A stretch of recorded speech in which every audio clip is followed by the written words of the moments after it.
देश के सम्माननीय यशस्वी और जयस्वी प्रधानमंत्री जी आदरणीय नरेंद्र जी मोदी,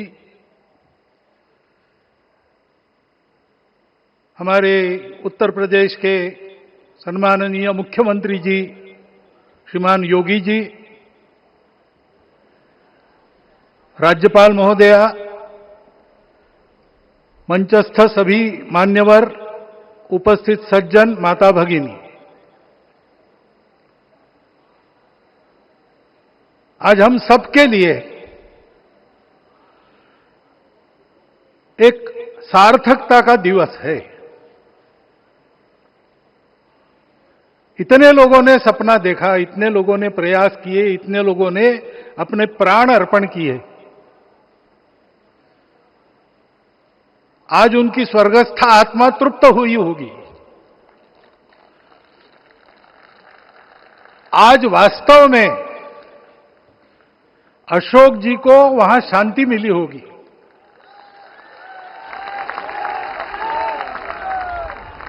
महंत रामचंद्र दास जी महाराज,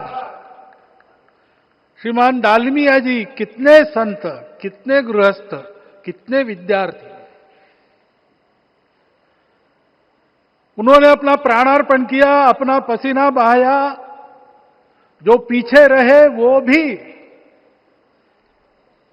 रोज ये इच्छा मन में व्यक्त करते रहे कि मंदिर बनेगा बनेगा, बन गया। और आज उस मंदिर निर्माण की शास्त्रीय प्रक्रिया पूर्ण हो गई,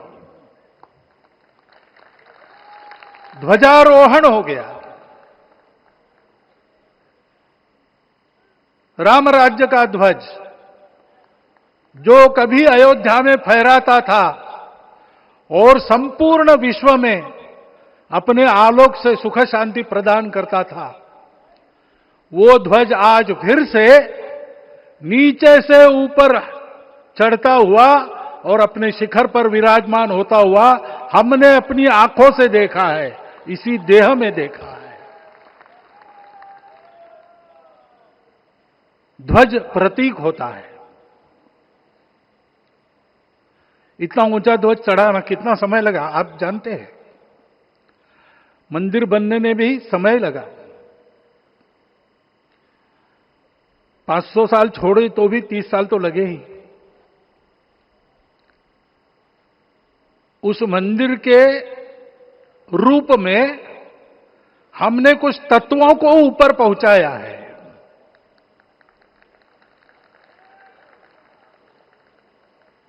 सारा विश्व जिससे ठीक चलेगा, अपने व्यक्तिगत जीवन, पारिवारिक जीवन से लेकर तो सृष्टि जीवन तक सबका जीवन जिससे ठीक चलेगा, वो धर्म, उस धर्म का प्रतीक भगवा रंग, वह इस ध्वज का रंग है। ये धर्म ध्वज है। इस धर्म ध्वज पर रघुकुल का प्रतीक कोविदार वृक्ष है। वैसे रूप देखा जाए तो कचनार जैसे लगता है। और जो खोजी लोग हैं वो खोज कर कह रहे हैं कि मंदार और पारिजात दो वृक्षों का एक तरह से संकर है। दोनों वृक्षों के गुण, ये दोनों वृक्ष देव वृक्ष कहलाते हैं। दो देव वृक्षों के गुणों का समुच्चय ये वृक्ष है। और ये वृक्ष उस रघुकुल की सत्ता का प्रतीक है। वो सत्ता वृक्ष से व्यक्त होती है, जिसके बारे में कहा गया, छायाम अन्यस्य कुर्वन्ति तिष्ठन्ति स्वयं आतपे। सबके लिए छाया देते हैं, स्वयं धूप में खड़े रहकर। फलान्यपि परार्थाय, फल स्वयं उगाते हैं, दूसरों के लिए बांट देते हैं। वृक्षाः सत्पुरुषा इव, वृक्ष सत्पुरुष होते हैं। और कचनार के गुण औषधि भी है। कचनार के वृक्ष का अन्न में भी उपयोग है। सब प्रकार से उपयोगी इस वृक्ष का प्रतीक हमने लगाया है। धर्म जीवन ऐसा जीवन होता है, और ये जीवन जीना है, उस जीवन की प्रतिष्ठा करनी है, इस जीवन का झंडा शिखर तक पहुंचाना है। चाहे जितनी प्रतिकूलता हो, चाहे जितनी कठिनाइयां हो, साधनहीनता हो, सारी दुनिया स्वार्थ में बहती होगी, लेकिन हमारा संकल्प है, सूर्य भगवान उस तेज के, उस संकल्प के प्रतीक है। उनके रथ का एक ही चक्र है। 4 चाक वाली गाड़ियां भी एक्सीडेंट करती है तो एक चक्र चलाना है, और रास्ता खराब भी नहीं, रास्ता है ही नहीं। अधांतर में चलो रथस्य एकम चक्रम। रथ चलाने के लिए 7-7 घोड़े, उनको नियंत्रण करने के लिए सांपों के लगाम है, और रास्ता नहीं है, और सारथी जो है उसके पैर नहीं है। ऐसी गाड़ी चल सकती है क्या? कंप्यूटर में डाटा डालेंगे, कहेंगे नहीं चलेगी। लेकिन बिना थके रोज पूरब से पश्चिम जाना आना सूरज भगवान कर रहे हैं, क्योंकि कार्य की सिद्धि स्वत्व के भरोसे होती है। हिंदू समाज ने लगातार 500 साल और बाद के दीर्घ आंदोलन में अपने इस स्वत्व को सिद्ध किया, और रामलला आ गए, मंदिर बन गया।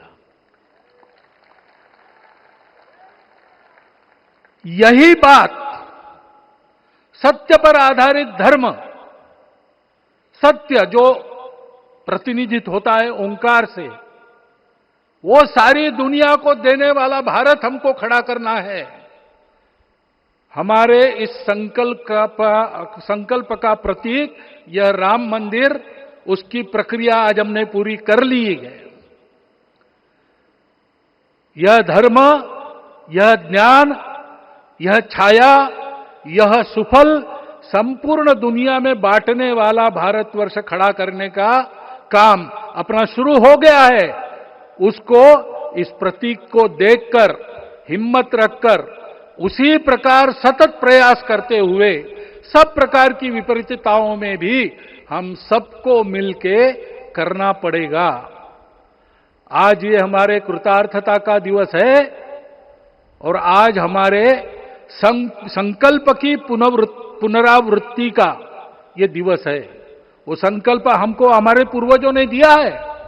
एतद् देश प्रसूतस्य सकाशाद अग्र जन्मनात्। इस देश के जन्मे हुए अग्र जन्मना है, सबसे प्राचीन है, इसलिए बड़े भाई है। वो ऐसा जीवन जिए कि स्वम स्वम चरित्रम शिक्षेरन पृथिव्याम सर्वमानवा। पृथ्वी के सर्व मानव अपने अपने चरित्र की शिक्षा, जीवन की विद्या भारतवासियों से सीखे। ऐसे भारतवासियों का परम वैभव संपन्न, सर्वशक्ति संपन्न और सबके लिए खुशी बांटने वाला, शांति बांटने वाला, सबको विकास के सुफल देने वाला भारतवर्ष खड़ा करना है। ये विश्व की अपेक्षा है, हमारा कर्तव्य है। मंदिर में श्री रामलला विराजमान है, उनका नाम ले और इस कार्य की गति हम बढ़ाए। इतना एक विषय आपके सामने रखता हूं। जैसा सपना देखा था उन लोगों ने, रामदास स्वामी ने कहा था, स्वप्नी जे देखिले रात्रि ते तैसे ची हो तसे। ऐसा सपना उन्होंने देखा था, बिल्कुल वैसा। और मैं कहूं कि उन्होंने जो सपना देखा था उससे भी अधिक भव्य और अधिक सुंदर ये मंदिर बन गया है। हमारे हृदय में वो निश्चय का सृजन करे, तपस का सृजन करे। ये शुभकामना मैं आप सबको देता हूं और मेरे शब्दों को विराम देता हूं।